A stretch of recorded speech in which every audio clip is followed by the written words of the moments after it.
बच्चों next numerical number 5 करने लगे हैं स्मार्ट सिलेबस का और चैप्टर नंबर 21 कर रहे हैं और 4 तक हमने कर लिए थे। तो फर्स्ट रीड करते हैं। 5 में कहता है determine the energy associated with the following reaction. अब ये डिके रिएक्शन हो रहा है। डिके रिएक्शन में कार्बन डिके होता है, तो यहाँ पे नाइट्रोजन बनता है और साथ एक बीटा यानी इलेक्ट्रोमिट होता है।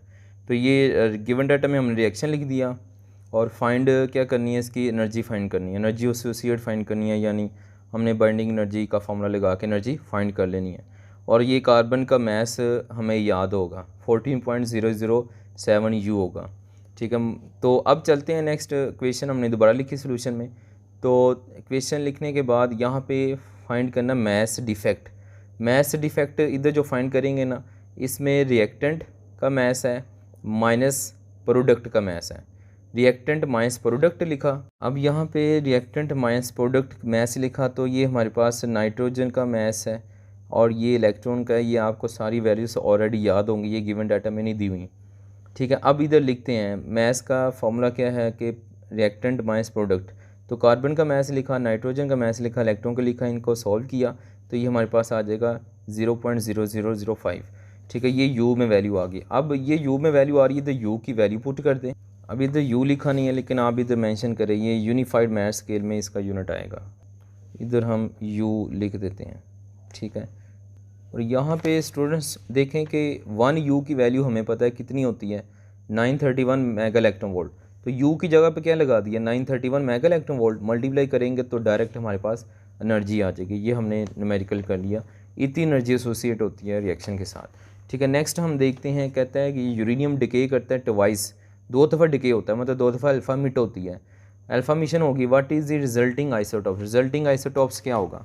तो ये चलते हैं, इसका आइसोटॉप बताना है। तो इधर हमने फाइंड में लिख दिया कि इसका कौन सा रिजल्टिंग आइसोटॉप्स आएगा। सोल्यूशन पे चलते हैं। तो सोल्यूशन में इक्वेशन लिखी हमने XZA, Z charge number, A mass number है। इसमें से अल्फ़ा निकला, अल्फ़ा का मास 4, मास नंबर 4 और चार्ज नंबर 2 है। अब देखें इसमें से 4 मास कम हो जाएगा और चूंकि चार्ज नंबर +2 चार्ज रिमूव हो रहा है, ख़त्म हो रहा है, तो इसमें से Z-2 हो जाएगा। अब एक दफ़ा अल्फ़ा मज़ीद निकलेगा क्योंकि 2 दफ़ा निकलना, उसने कहा ट्वाइस। जब इसमें से 2 अल्फ़ा मिट होंगे तो मास नंबर कितना हो जाएगा, इधर पे 8 हो जाएगा और चार्ज इधर 1 का 2 है, तो 2 अल्फ़ा निकलेंगे तो कितना हो जाएगा, चार्ज 4 हो जाएगा। अब इसका मतलब है कि हम ए में से क्या माइनस करेंगे, ए में से 8 माइनस करेंगे, जेड में से 4 माइनस करेंगे। ये तो एक जनरल रिएक्शन लिखा, हम इसको 8 और 4 को माइनस करते हैं। ये से यूरेनियम के एग्जांपल में हम कहते हैं कि यूरेनियम हमारे पास आइसोटॉप्स हैं, क्योंकि यूरेनियम उसने हमें खुद गिवन डाटा में दिया हुआ कि यूरेनियम से डिके हो रहा है। तो यूरेनियम हमने लेट किया 92 to 33 जो कि गिवन डाटा में दिया हुआ है, और यूरेनियम से अल्फ़ा मिट हुआ, 1 टाइम मिट होगा तो 2 4 होगा। अगर 2 दफ़ा अल्फ़ा डिके होगा तो 2 अल्फ़ा निकलेंगे, तो 4 का डबल हो जाएगा 8 और 2 का डबल हो जाएगा 4 हो जाएगा। तो अब माइनस करते हैं, 233 में से 8 माइनस करें तो 225 आ जाएगा, और 92 में से 4 माइनस करें तो 88 आ जाएगा। और ये जो 225 88 जो आइसोटॉप होता है, ये इसको हम रेडियम कहते हैं। ये रेडियम का आइसोटॉप है, यानी हम चार्ज नंबर और मास नंबर को देख के बता देंगे कि ये रेडियम है। नेक्स्ट ये न्यूमेरिकल नंबर 7 है। ये आपको बच्चों लास्ट टाइम मैंने बता दिया था कि न्यूमेरिकल नंबर 4 बिल्कुल सेम इसी तरह का। न्यूमेरिकल नंबर 4 मैंने आपको बताया था, बिल्कुल सेम उसी पैटर्न पे, सेम वही मेथड है, आपने इसको खुद करना है। नेक्स्ट न्यूमेरिकल नंबर 8 है और ये लास्ट न्यूमेरिकल है। इसमें कहता है कि लेड शीट है हमारे पास जिसकी थिकनेस 5 मिलीमीटर है, जो कि इधर मैंने ये शो किया हुआ है। इसकी थिकनेस 5 मिलीमीटर को X1 कह देंगे, और reducing the intensity of beam of gamma rays by factor 0.4। जब ये गैमा रे आती है और इसमें से पास करती है तो इसकी इंटेंसिटी रिड्यूस हो जाएगी, और रिड्यूस होकर कितनी रह जाएगी, I1 हो जाएगी। और कितना फैक्टर रिड्यूस हुई, 0.4 हुई। तो इसको हमने क्या लिख दिया, I1 = 0.4 I0। ठीक है, I0 मैक्सिमम होगी और कितनी रिड्यूस हुई, 0.4।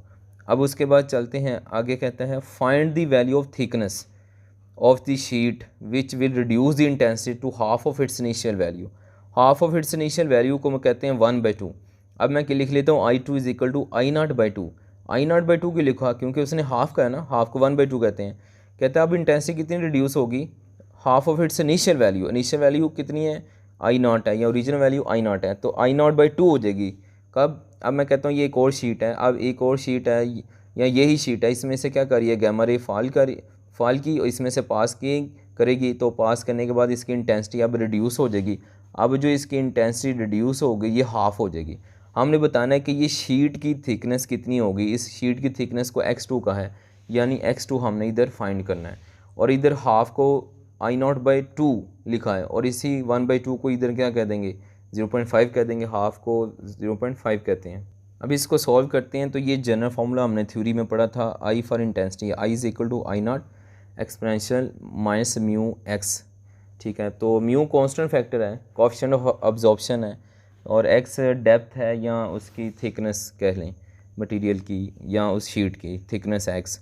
अब केस 1 के लिए हमने क्या किया, आई के साथ I1 लगा दिया, तो एक्स के साथ x1 लगा दिया, ठीक है। और हमारे पास जो वैल्यू दी हुई है आई वन की वैल्यू है 0.4 आई नॉट, ठीक है। और इधर से आई नॉट दोनों तरफ आ गया तो कैंसिल हो जाएगा, तो ये हमारे पास आ जाएगा। अब दोनों तरफ हम लॉग लेंगे, ठीक है, ln फॉर यहाँ पे लॉग लेंगे, ताकि लॉग लेने से ये एक्सप्रेशन कैंसिल हो जाए। अब इधर लेफ़्ट साइड पे लिया तो ये वैसे ही आ जाएगा, फिर कैलकुलेटर से सॉल्व करेंगे log ऑफ 0.4 क्या होता है, फिर दूसरी तरफ लेंगे तो log, और ये एक्सप्रेशन कैंसिल हो जाते हैं, और इससे ये जो पावर आ रही है ये साथ वैसे ही आ जाएगी। आप डायरेक्ट भी कर सकते हैं, log और एक्सप्रेशन कैंसिल हो जाते हैं, तो यहाँ पे सिर्फ पावर बच जाएगी।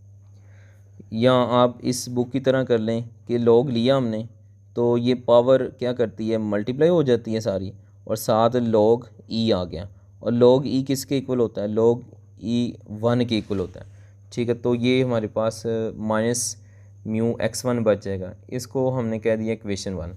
अब उसके बाद अगेन इक्वेशन वही लिखी, जनरल इक्वेशन, ये जनरल इक्वेशन है, इधर I2 लगा देंगे, इधर x2 लगा देंगे, तो इधर वही किया है I2 और इधर x2। अगेन इधर I2 की वैल्यू लगाई 0.5 आई नॉट, और ये आई नॉट से कैंसिल 0.5 आ जाएगा। एक्सपेंशन रिमूव करना है तो यहाँ पे लॉग लेंगे, दोनों तरफ लॉग लिया, तो इधर पावर क्या हो जाएगी मल्टीप्लाई हो जाएगी, और साथ क्या आ जाएगा log ऑफ e आ जाएगा, ये log ऑफ e आ गया, और log ऑफ e 1 के इक्वल होता है, तो ये गया यहाँ से, और ये हमारे पास क्वेश्चन 2 आ गई। क्वेश्चन 1 को 2 पे डिवाइड करते हैं, तो राइट से लेफ़्ट से डिवाइड होती हैं, ये इक्वेशन हमारे पास क्वेश्चन 1 है, और ये क्वेश्चन 2 है। इन दोनों को डिवाइड किया तो हमारे पास ये जो कैलकुलेटर से लेंगे ना log ऑफ 0.4, तो ये वैल्यू आएगी, और log 0.5 की ये वैल्यू आएगी, माइनस में आएगी, और ये कैंसिल कर देंगे, डिवाइड कर देंगे, तो हमारे पास सॉल्व करने से यहाँ पे x2 निकालना है, x1 की वैल्यू हम यहाँ पे पुट करेंगे। x1 की वैल्यू हमें 5 मिलीमीटर दी हुई है, तो मिली मीन 10⁻³ होता है। सॉल्व किया तो हमारे पास ये आ जाएगा 3.78 10⁻³ और 10⁻³ को फिर अगेन मिली लिख दिया, तो ये हमारे पास थिकनेस आ जाएगी 3.78 मिलीमीटर। तो ये बच्चे हमने सारे न्यूमेरिकल्स कर दिए 21 चैप्टर के। अब इसके बाद नेक्स्ट हम 21 के MCQs करेंगे, फिर शॉर्ट क्वेश्चन, फिर इस तरह फिर रिवर्स ऑर्डर में 21, 20, 19, 18 करते हुए फुल बुक ऑब्जेक्टिव तैयार करेंगे। तो मिलते हैं अब नेक्स्ट लेक्चर में, इजाज़त दें, अल्लाह हाफ़िज़।